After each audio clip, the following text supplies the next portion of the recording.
Ce matin, on se déplace, on va aller rencontrer une dame de 76 ans. Nous voici à bord de la voiture patrouille des agents sociaux communautaires du SPVM, Julie Mazerolle du poste de quartier 42 à Saint-Léonard et Terry Coco du poste de quartier 30 à Saint-Michel. Visiblement, elle a des hallucinations avec son discours. Elle imagine des gens qui sont souvent assis sur son divan. C'est pas la première fois que les policiers avaient affaire à cette madame-là. Ils se sont déplacés chez elle, ils ont vérifié le logement où ils ont constaté qu'il n'y avait personne. Cette visite se fait dans le cadre du projet Equinops, qui a pris son envol dans la dernière année. Il vise à humaniser l'approche policière afin d'éviter de judiciariser des personnes qui ont besoin de soins en santé mentale, plutôt que des menottes au poignet. Mon Dieu, ta visite,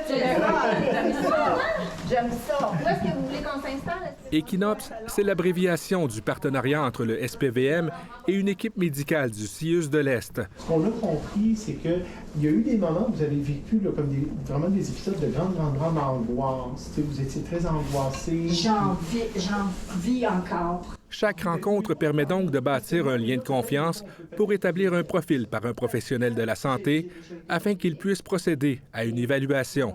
J'ai fait 2 années de formation postdoctorale à Londres et c'est là vraiment que je me suis un peu initié à la psychiatrie communautaire. En Angleterre, ils sont vraiment très avancés dans ce qu'ils réussissent à déployer vraiment dans les différents quartiers de Londres.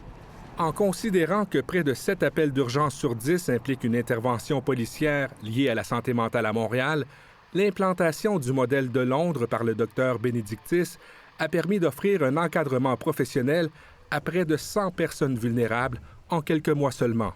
Ça m'amène beaucoup de valorisation. C'est qu'au niveau professionnel, mais je suis capable d'aider à faire réduire les appels au 911. Je suis capable de travailler en résolution de problèmes. Les 2 policières sont donc conscientes que les relations interpersonnelles font partie de leur travail. Par la suite, quand je les revois et que je vois que ça va mieux, que ça a amené une qualité de vie à leur quotidien, mais ça me rend heureuse pour eux. Déjà, d'autres corps de police au Québec ont exprimé de l'intérêt pour le projet Equinops afin de l'implanter dans leur municipalité. Ici Pascal Robida, Radio-Canada, Montréal.